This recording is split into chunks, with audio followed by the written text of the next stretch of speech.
The Raven's heir. Soon as one of them's caught, another one takes his place. Hey, Harold, have you read this? Harold? Harold?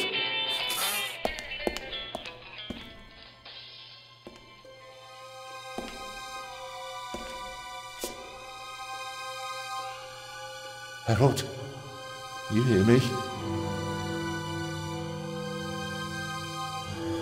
This is no time for fun and games.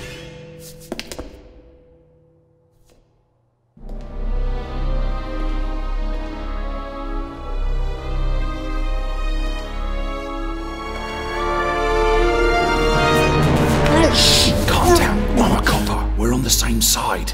A copper? What are you doing here? And where's Harold? Harold? Well, there's another guard back there unconscious. That's probably him. The Eye of the Sphinx. Where is it?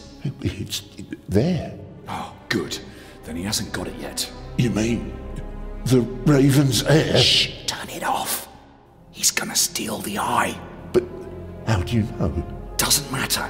All that matters is that we catch him. Do you understand? Yeah, but Do you understand? You and me, mate. We'll be heroes. All right, now, we just have to... what? Halt! Stop! You're under arrest!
Hands up!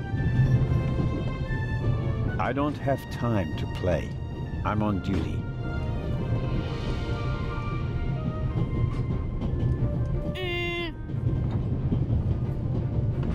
Haha, you're funny. But you don't look like a real cop. You don't even have a revolver.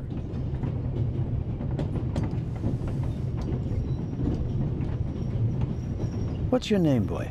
My name is Matthew Miller, And where are you from, Matthew Miller? from Dillsburg, Pennsylvania. But my mom and I live in England now. She's taking care of some rich old lady. We're on our way to Venice at the moment. We're taking a cruise on a big ship. Impressive. You've already seen half the world.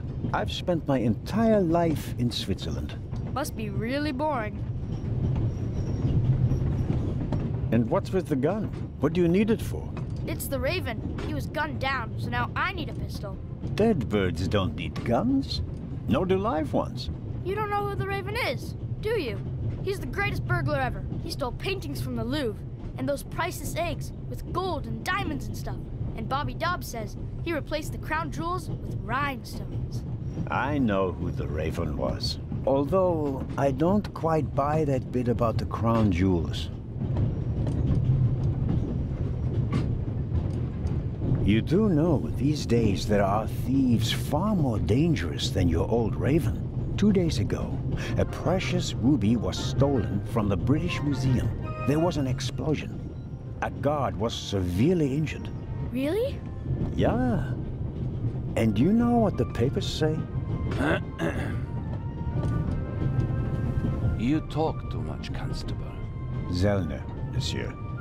Anton Jakob Zellner. Or did he pull a gun on you? No, monsieur. Get a move on. Inspector Legrand, it's a great honor to work with a celebrity like you. We appreciate the support of the Swiss police.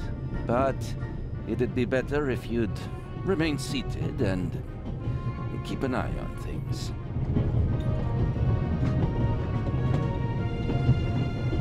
But monsieur, surely I can be of assistance, somehow.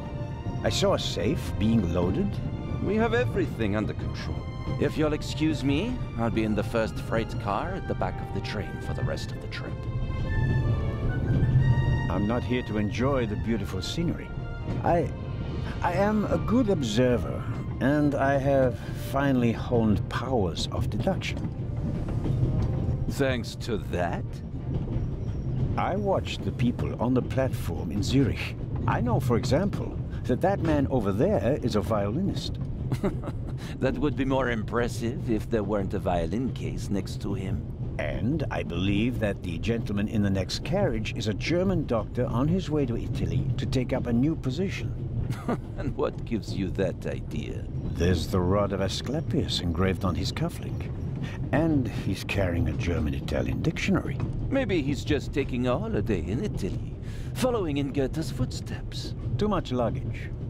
And no, he's not retiring to Italy either. The suitcases are too shabby for me to believe that he can afford to retire in his late 50s. All right then, Constable... Zellner. Constable Zellner. If you're such a clever fellow, what am I doing on this train?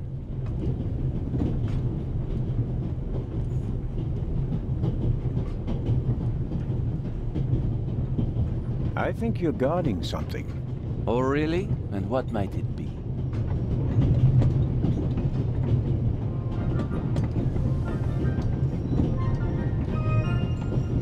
Could it possibly be a jewel that's making a long and perilous journey? You're guessing. You can't possibly know what's inside the safe. But if that were the case... Then I'd ask you why the train wasn't crawling with police.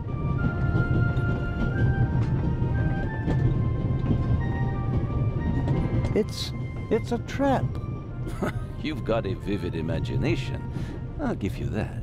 Well, that is impressive, I admit. But the fewer people involved, the better. We'll get along fine without you. You won't. Won't? Pardonnez-moi. I can help. And I will help. You are in my country, and I've been ordered to assist you.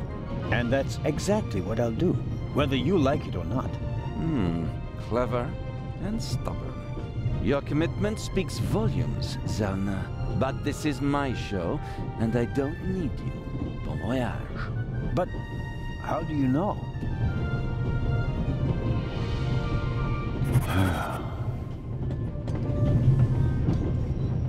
Oh, hello. You cheated. I did what? I saw you talking to the German doctor on the platform. He told you everything himself, and you were just pretending to put 2 and 2 together. And what of it? Do you know who that is? That's Inspector Nicholas Legrand. You have to impress him if you want to work with him. I'm going to tell on you. You'd really tell on me? To the very policeman who shot your dear Raven? Whoa, it was him?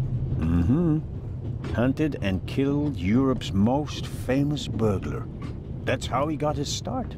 I won't tell him a thing. I wouldn't either. All right, Matthew. I have to do my work now. Everyone calls me Matt. Well, except for my mom. She calls me Maddie, as if I were a little kid. Whether Legrand wants my help or not, I'll keep my eyes open. Maybe I can change his mind.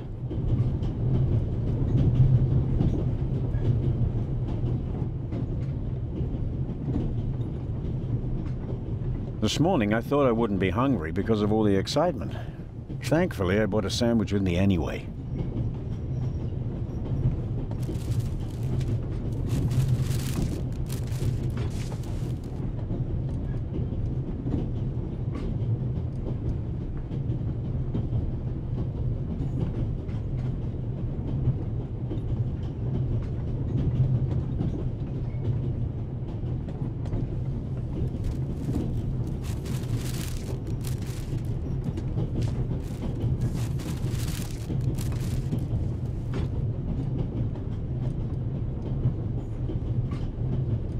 I wrapped the apple core in the sandwich paper.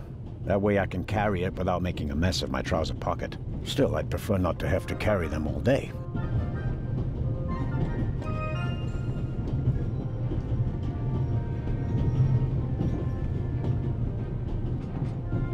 The napkin came with the croissant I bought at the train station.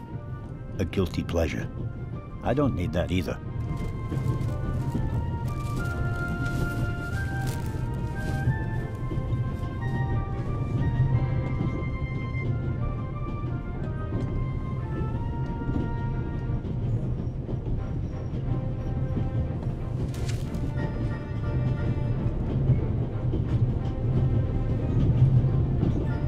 All right.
The Vicarage in the Mirror, a detective novel by my favorite author, Lady Clarissa Westmacott.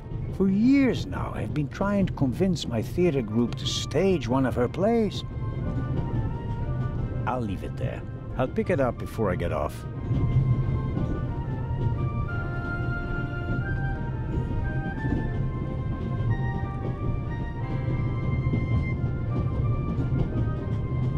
This is the first car. The coal tender should be directly beyond this door, and in front of it, the engine.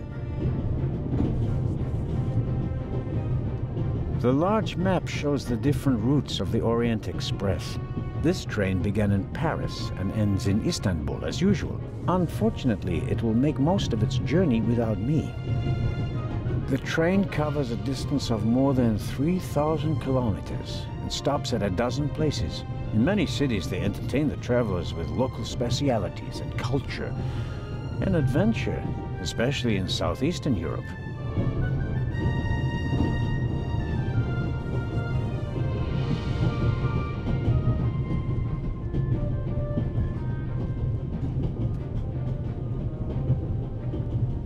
We Swiss are crazy about trains. We don't just have a lot of railroads, we have the most beautiful ones in the world.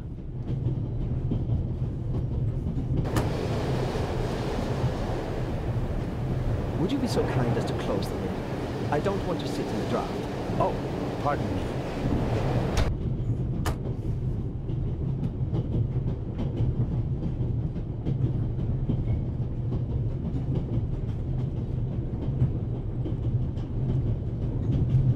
The violinist is a good-looking fellow, and he's traveling through the most beautiful mountain landscape in the world. But one can only hope that his violin is better tuned than he.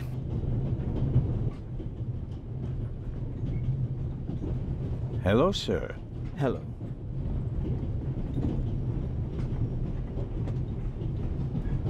If I'm not mistaken, you're a violinist. That's true.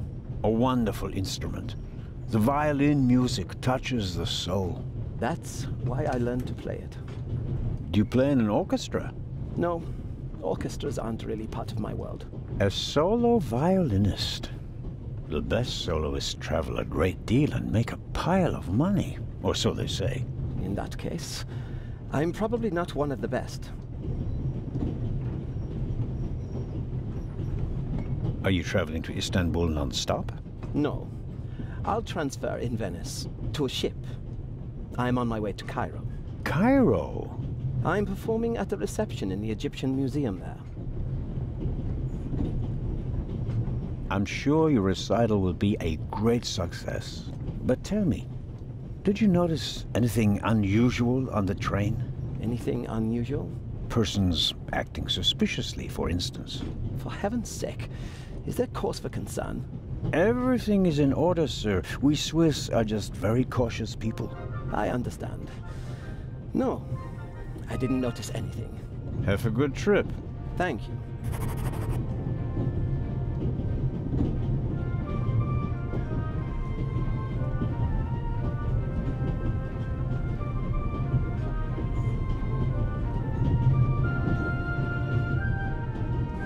The violinist is a good-looking fellow, and he's traveling through the most beautiful mountain landscape in the world. But one can only hope that his violin is better tuned than he.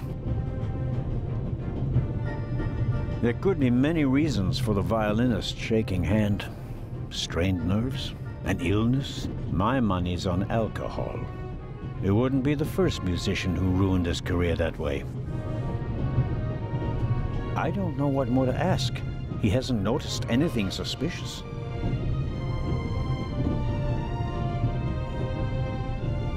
Very kind of you.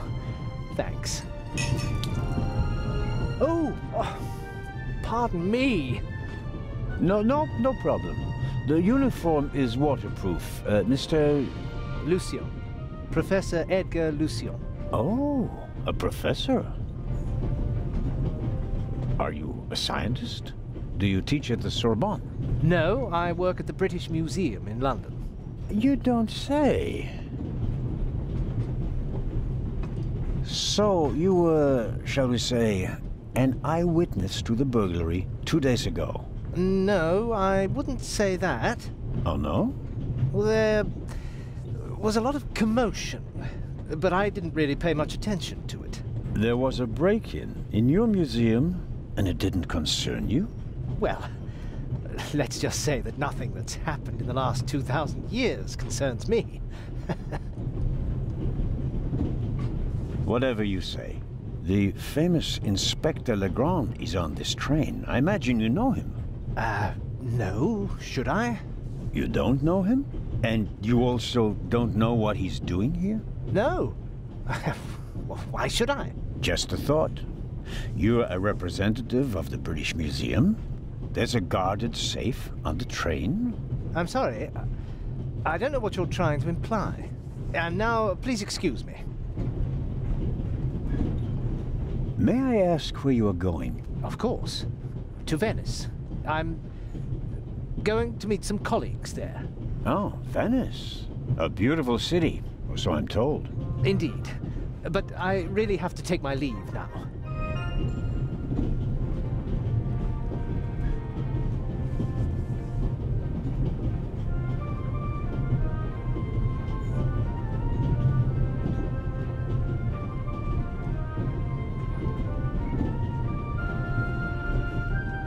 Just one more thing. Did you notice anything unusual on the train? Here? On the train? No. I can't say that I have. Although I did spend most of the time in my compartment.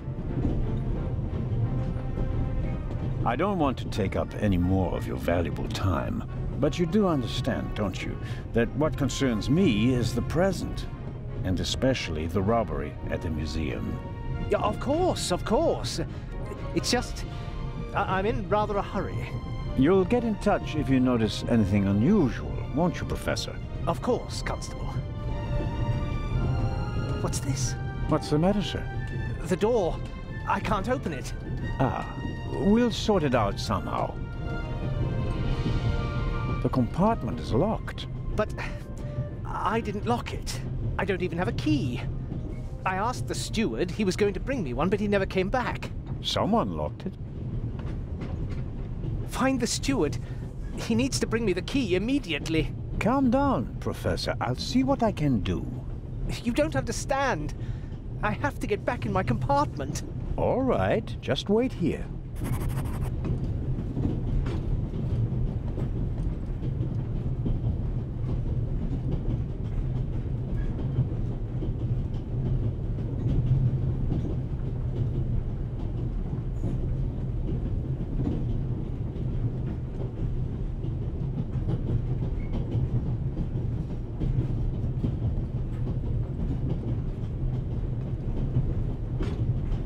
Perhaps a thoughtful conductor noticed that Professor Lucien wasn't in his compartment and locked it. You can easily lock the compartment door from inside by turning a little knob. But I didn't lock it. Professor, if you had locked the door from in there, you wouldn't be out here. That's true. He doesn't make a very balanced impression. And he, of all people, isn't bothered by a robbery in his own museum. Professor Lucien? Yes? Do you have the key? Actually, I wanted... Please. I have to go back to my compartment.